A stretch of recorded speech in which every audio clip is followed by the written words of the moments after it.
Welcome to Asian Book Club, where we highlight Asian and Asian American authors. We are your hosts, Jamae and Sabangan. And I'm Stephen Park. And today we're on our second read of Disorientation by Elaine Shea Chu. And in this read, we're still following along with Ingrid's character. And at one point, she comes across Eunice's brother again, Alex. They're in the car, and Alex is kind of hitting on her. He's trying to get at her a little bit. He's actually playing a pretty smooth game. He is playing a smooth game, and I mean there's so much sexual tension between the two of them. Like even when Ingrid comes over to Eunice's house. Yeah. And the thing is, obviously we know that Ingrid is engaged. For some reason she's not wearing her ring, so Alex doesn't really have the opportunity to know unless he asks. And Alex also mentions that she's always over at their house True. eating their snacks. Right. He's like, why else are you here if you're not single? Right. But he then finds out, once Ingrid tells him that her fiance is Stephen, he asks what his last name is, and it's Stephen Green. From there, Alex is able to put two and two together and figure out that he's white. The next thing that Alex then says is that he calls her a quote-unquote a white boy chaser. Now, no one's perfect, and it's something that I originally had thoughts to as well, is I had a lot of friends that would uniquely date white men. Like, the way they told it to me was that they didn't find anyone else attractive besides white men. And I always felt just kind of weird about it. Like, I never knew why. And then at some points I was like, is it jealousy? But then I was like, I'm not really interested in them. They're just friends. So I don't think it's jealousy. But I always did find it weird that they only found white men attractive. These are Asian women. But they only found white men attractive. And in my head, I'm thinking, there's a whole aspect of media, there's a whole aspect of cultural upbringing, I think. For example, like with Filipino, and this is me just speaking from my experience, a lot of Filipino or Filipinx women are encouraged to date white men because they're the ones who are quote-unquote rich, they're the ones who had all the possessions, and I mean, on the other side of that, the reason why they had all the money and had all the possessions is because they were the ones colonizing the Philippines. Right. It's something we saw in A Tiny Upward Shove in Lola's List. Yes. So it's a very commonly repeated theme. And I think the older I got, the more I've been able to understand that it's not just the fact that they date white men. It was more the fact that they said that they were only attracted to white men. I think that's the part that really made me feel, I guess, uncomfortable. Absolutely. It's beyond preference, because a lot of people like to hide behind the word preference, but it's beyond that. It's why are we then, and I say we as in the royal we, why are we then only focusing on one race or one type of person? And this can be for anything, not just race. It could be like, I only date tall men, or I only date men with 6-figure income. So it's not about just white men. It's about people who are closing themselves off from actual love. I mean, to be fair, if there's a man with a 6-figure income that wants to date me, I am open to it. If you have a 7-figure income, I'm more open to it. But I mean, more specific in this book, Alex is talking to Ingrid about white boy chasers, but it's also flipped. Like, that scenario is also very flipped. Because I remember in college when me and my friends would joke around and we saw an Asian guy with a white girl, we were like hooting and hollering, super supportive of him, because we were like, you hit the jackpot, you did the thing. And it was such a stupid thing to do.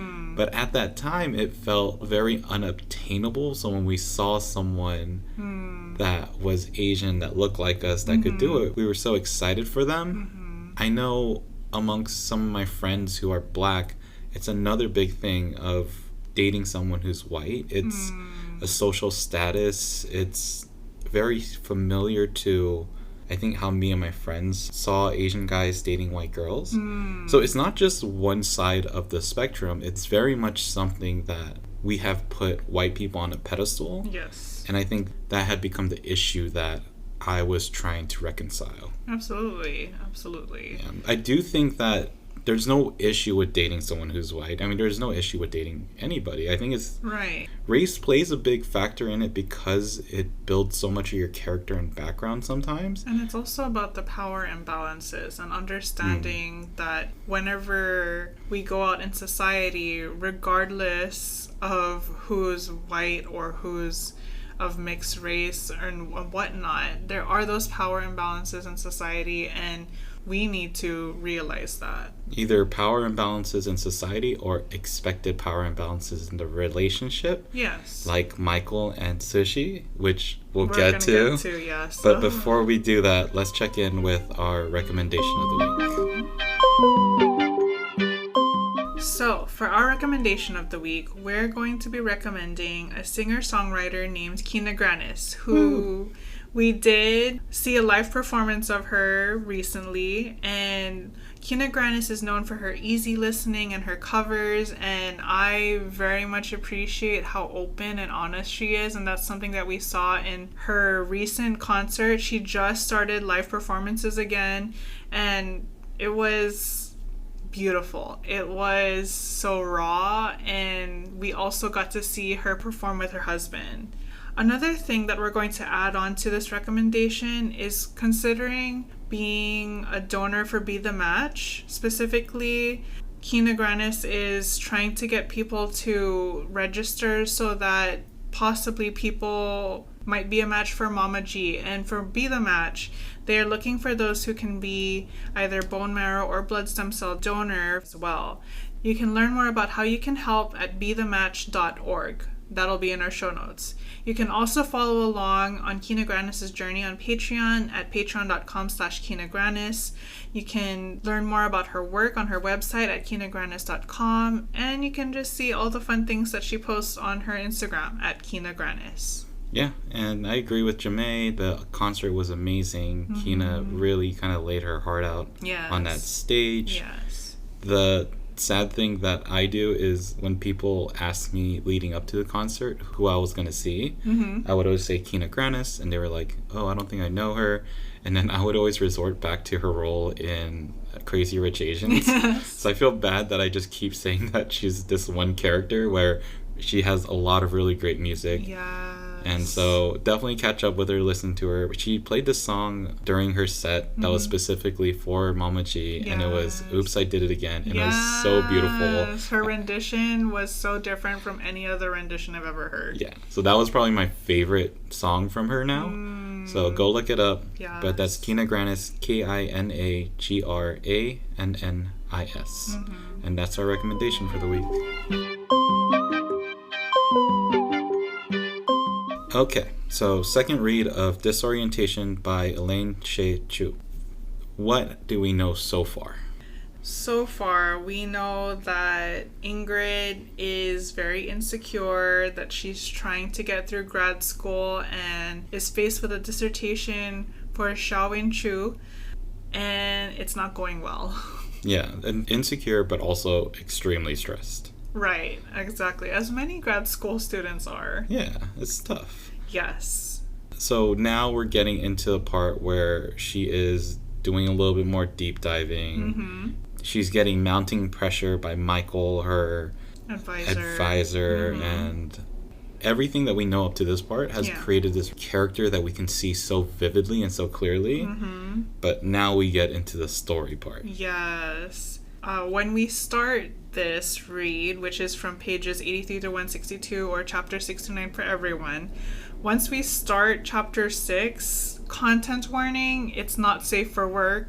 And for those of you who are reading the audiobook, you're going to get confused because it changes tone real quick for a small portion. Just know, don't read it through speakers. Yes, it's a tidbit from something that Steven's working on. Yes. It is sexy time. Yes, it's sexy time, and it was really disorienting. Yes. But let's get into kind of the meat of everything. Right? So I think the biggest storyline that we can talk about right now, and we're going to go straight into it, is Ingrid's pathway into what she's finding out about Xiao and Chao. Right. And she started out not really caring about Xiao and Chao. And it's not until she was doing her research and she found a note of somebody telling her that she's not on the right path. Right. That sparked her into finding out who this person is. Right. And so she did her little investigation. That's what we read last time. Yes. But now we got Eunice involved. Right. And now Eunice is out with her staking out a home of one of the donors, and they're doing this for multiple nights, which I didn't realize until Eunice said, oh, it's been fun. And then Ingrid comes back and is like, well, she did dedicate hours. And I'm like, hours? What does that mean? And the reason why they're staking out this home is that they now think that John Smith may have been the lover of Xiao and Chao. Yes. And so they're curious what information they can get, knowing that this John Smith might have been the one that left the note. Yeah. So they've done these multiple stakeouts. With nothing to come out with. Until Ingrid spends one night by herself. Because Eunice she's like, I think I'm out. Yeah. But Ingrid is at this stakeout. She falls asleep. Yes. When she wakes up, she is greeted by the sight of who she recognizes as Xiao and Chao. Right, in just one window off in the corner, and she uses even her binoculars and is very certain that this is Xiao and Chao. Right. And, she should know. She's been studying this person for a long time. Right, and is in the archives, sees the pictures almost every day because of the research. Has also met him in person via, some award ceremony or something like that. Yeah. And so she is now adamant that Xiao and Chao faked his death. Yes. She's wondering, did they work on this together? Right. Did John Smith just want the money? Or, she's trying to figure out this scenario. Right. So, re-enters Eunice. Because now there's juicy details. Yes, and Eunice believes her and is like, okay, we gotta do more than a stakeout. We gotta actually go into the house. Yeah, break into the house. Yeah. And so that's what she does. And Ingrid's the one who breaks into the house. Yeah, Eunice is standing watch. Yes. To try to avoid Ingrid from getting caught. Right.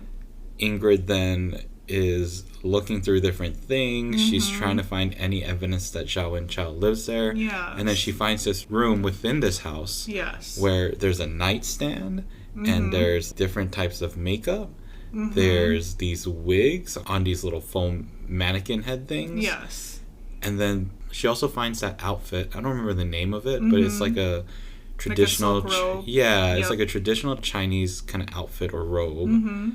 And she's kind of putting two and two together, and it doesn't seem like Xiao and Chao lives there as much as Xiao and Chao is a made-up character that John Smith has created. But I don't think she puts that together yet. She was just trying to figure out why not only are there wigs and outfits, but there are also pictures with names attached to them. Right. There are different people. And so she's trying to figure out, what does this even mean?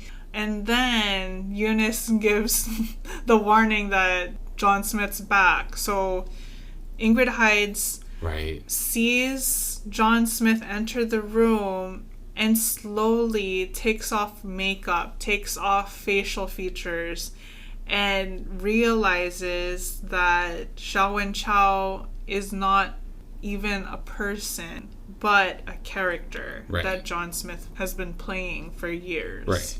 So eventually we're going to get to predictions at the end. Right. But the original thought by Eunice was that Xiao and Chao was secretly gay. He didn't want to come out, and so this was possibly his way of living with John Smith happily. Right.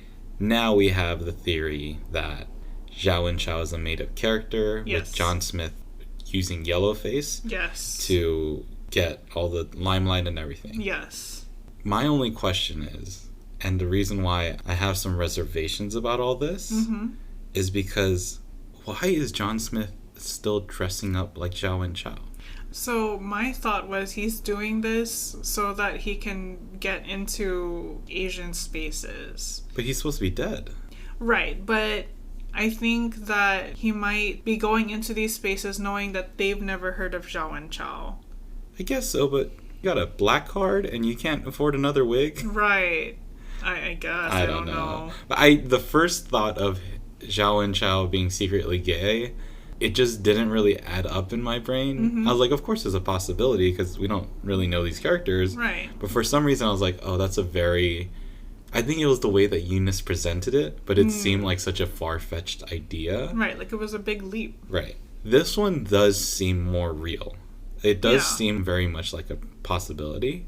But my only question was that, like, why is he still dressing up like Zhao and Chao when he's supposed to be dead?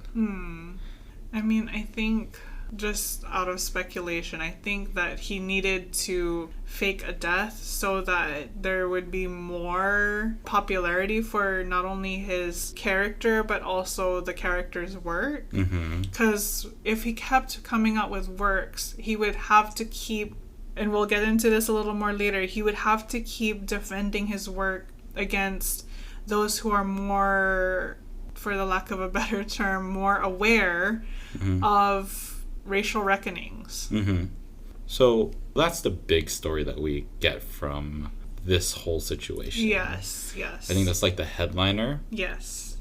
Under this, we see so many different instances that actually kept me so intrigued with the book. And I think they were all the little microaggressions that happened throughout these chapters. Yes. One of those microaggressions, we were introduced to Ingrid's life as a child because she opens up a box at home looking for her lucky rabbit's foot while on her mission to stake out John Smith's home.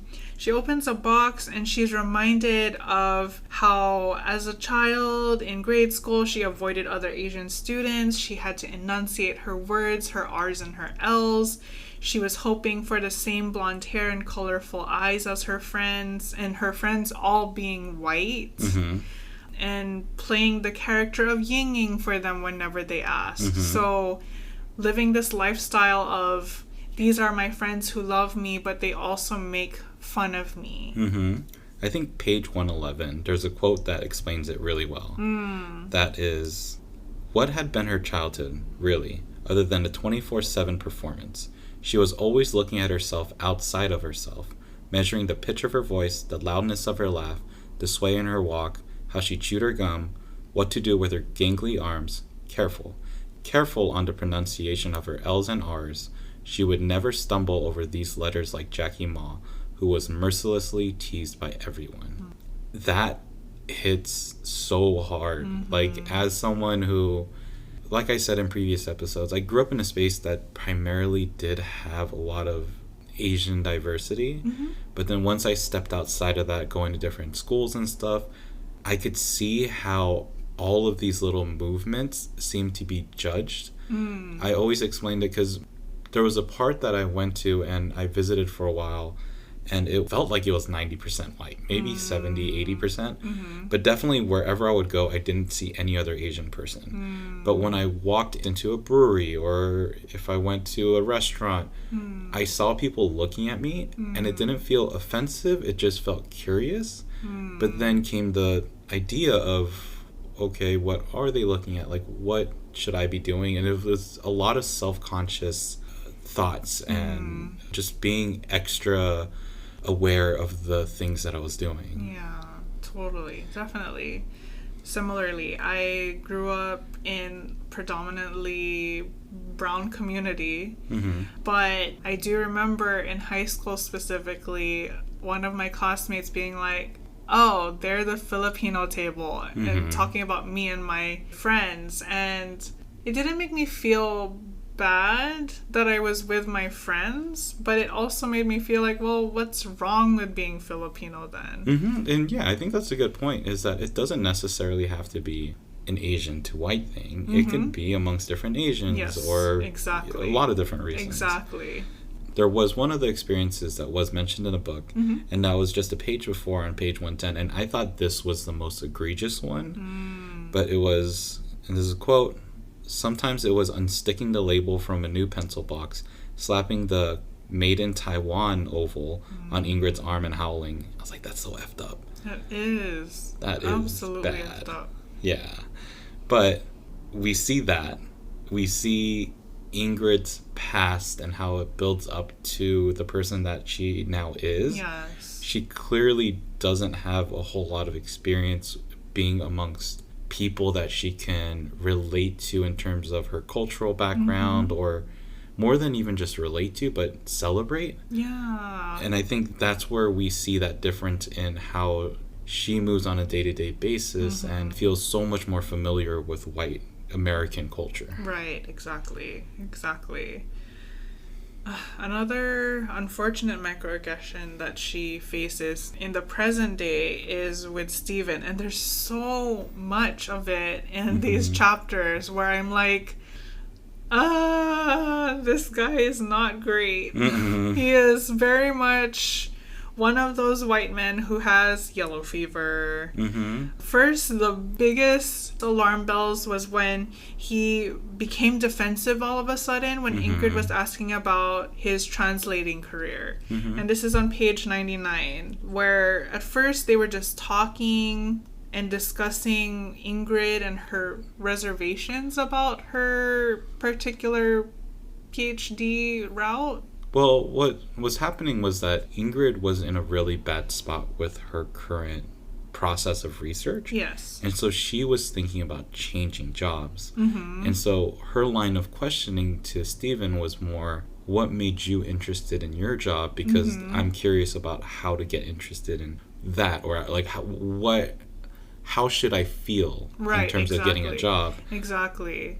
But his response was... So let's back it up a little bit from page 98 to page 99. Ingrid starts with, how do you know it's really your choice to like something and not, I don't know, someone telling you to like it? He frowned. I've always been drawn to Japanese culture. Ingrid replies, do you know why?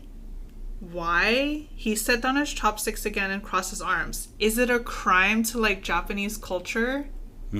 And that's when I was like, ooh, wrong answer, dude. Because he doesn't really have an answer for why he likes Japanese culture. Right, exactly. He just thinks it's cool. Right, exactly. And he goes on about nomads and wanting to be curious about other cultures outside of their own. And that's not even...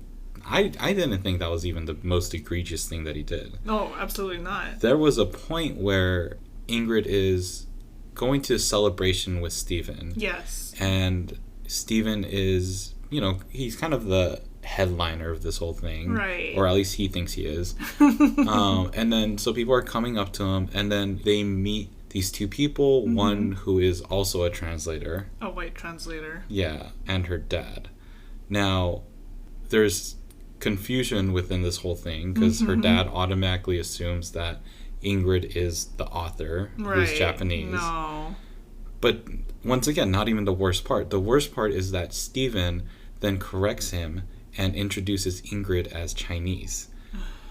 There's so much wrong with that. Like, she's Taiwanese. The massive amount of bad things, not only in the past, but currently going on between Taiwan and China are just astronomical. Right. And it's like, one, you should know that. Yes. But two is, you're studying all of this Japanese, and you're so apparently fascinated with this culture. Yeah, and you can't even understand the culture of your fiance, soon-to-be wife. Right. Probably not soon-to-be wife anymore. Well, I hope not. I know.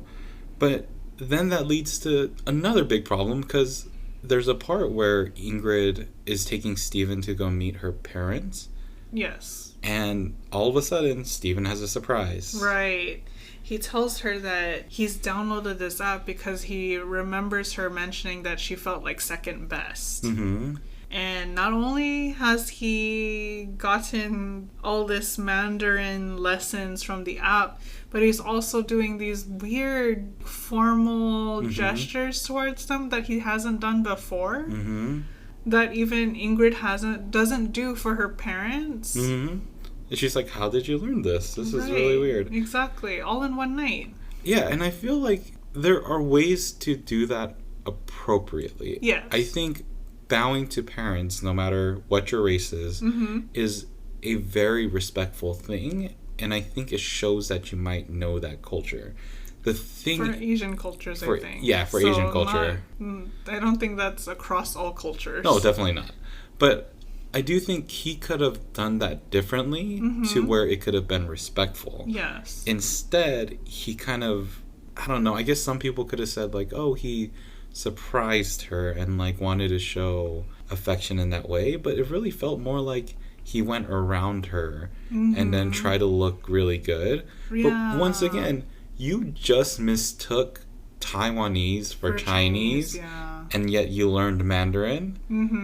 And I don't know. It's just a lot. Right. And it's like, these are her parents, and the way that he could have gone about it is asking her how he should address them in their custom. Right. If he truly wanted to, I don't know, impress her? I feel like that's the only reason. I don't think he was trying to impress her. I think he was trying to impress the parents, which is, once again, a problem. I don't think he was trying to do this for Ingrid. Right. Yeah.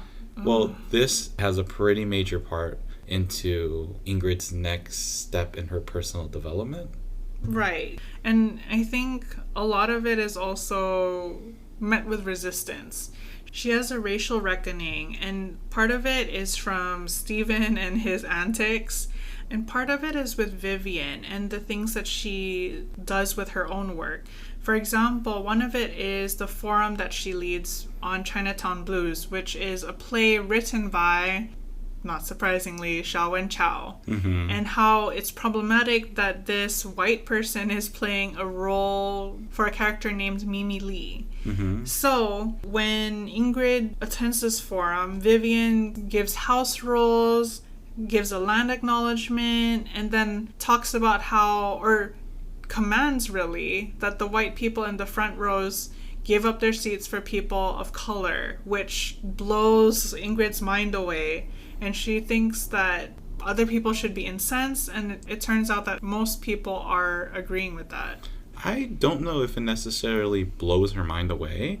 It changes her thought. Like, the way that I read it was that Ingrid saw this happen, and she was like, why are you acknowledging these people? Like, these aren't the people that we're talking about. Right. And then when Vivian commanded the people to stand up, Ingrid's thought was, are these people really going to do it? Like, this seems so wrong. So I think everything that she's seen from Vivian has been hitting something more deep inside of her that she doesn't really know how to connect with yet, but it's slowly starting to form that connection. Exactly. And that same connection starts happening when she reads one of Vivian's published articles, and she starts by scoffing at it and feeling like, oh, this is so hoity-toity language. But instead, let's take a look at page 146. I think it's best if we read it.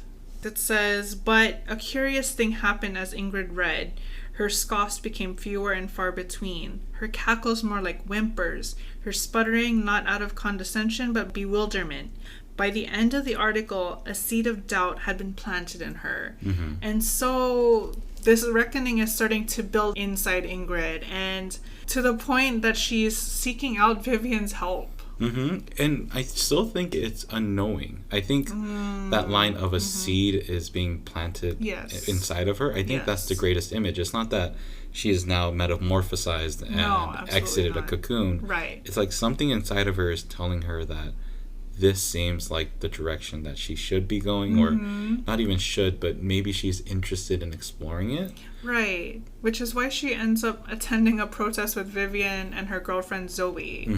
And towards the end of chapter 9. And even though she doesn't really believe it, she says that she's masquerading. And she even, and like, it was such an eye-rolling moment, she said she was trying to blend in by wearing a beanie that says woke. And I was like, oh dear, that's not the way to blend in, but okay, whatever. Makes you feel good, Ingrid.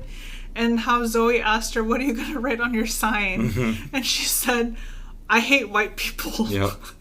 Which, who knows? Maybe that's what she really is going to mean by the end of all this. And like, maybe that's what she feels in her heart of hearts. Like, even though she is chasing white boys when she's dating, and maybe she only has white friends besides Eunice, that maybe in her heart of hearts she really does hate white people and what they've done to her.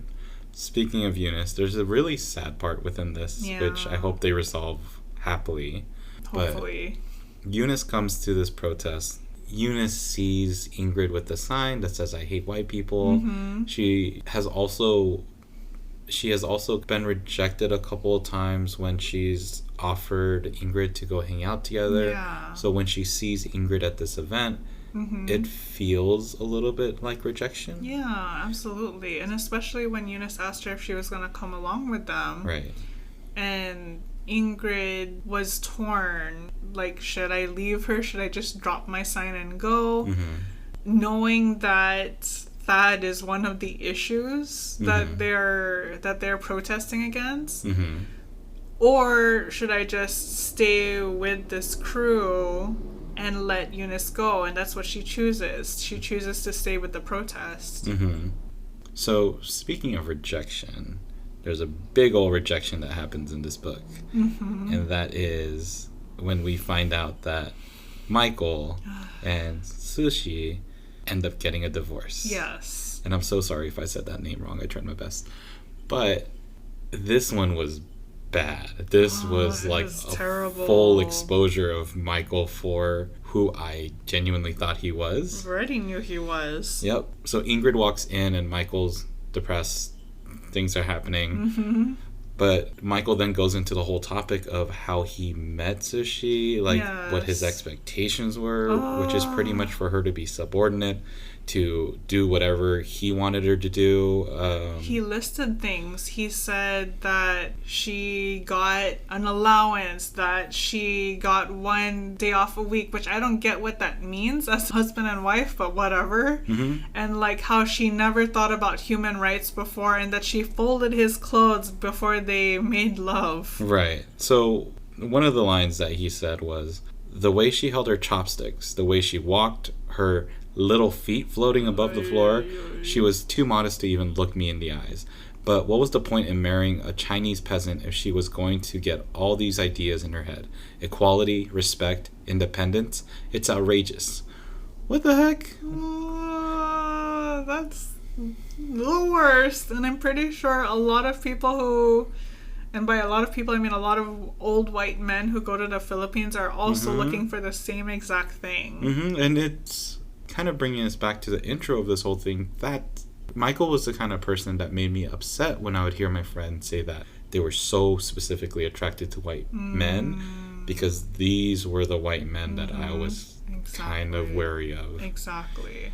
Okay, so predictions. What are you seeing happening in the next few chapters? I'm seeing that Ingrid is going to find more and more reason to hang out with Vivian and Zoe, but I'm also hoping, like you mentioned earlier, that she finds a way to either bring Eunice into the fold or make amends with her. I don't know exactly what's going to happen with John Smith, but I think that Ingrid is going to change her direction of what she wanted to do and might have the courage to out him. I'm hoping that what Ingrid is currently thinking of a little bit, which is outing John Smith using her research. Right.